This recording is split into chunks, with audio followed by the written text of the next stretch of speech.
વડોદરા શહેરના પશ્ચિમ વિસ્તારમાં ગોરવામાં નારાયણ કાર્યાલય ખાતે એક કેમ્પનું આયોજન કરવામાં આવ્યું હતું. આજે વડોદરા શહેરના સયાજીગંજ વિધાનસભામાં સમાવિષ્ટ ધારાસભ્ય કેયુર રોકડિયાના નારાયણ કાર્યાલય ખાતે આધાર કેમ્પનું સુંદર આયોજન કરવામાં આવ્યું હતું. સરકારની તમામ યોજના અહીંથી કરવામાં આવે છે, ત્યારે આજે સવારથી જ મોટી સંખ્યામાં વિસ્તારના રહીશોએ આ કેમ્પનો લાભ લીધો હતો. ત્યારે આ અંગે વધુ માહિતી ધારાસભ્ય કેયુર રોકડિયાએ આપી હતી.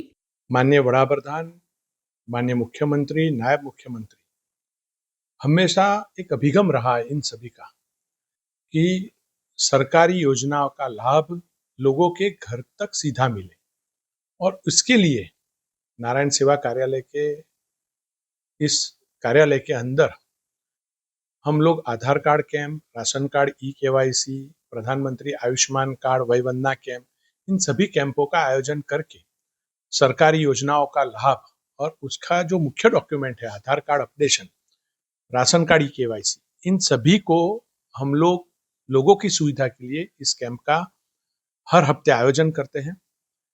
वो सयाजीगंज विधानसभा और अन्य जगह से भी लोग इस कैंप में बड़ी मात्रा में लोग इसका लाभ भी लेते हैं, और इससे नागरिकों को घर के पास सुविधा मिलती है।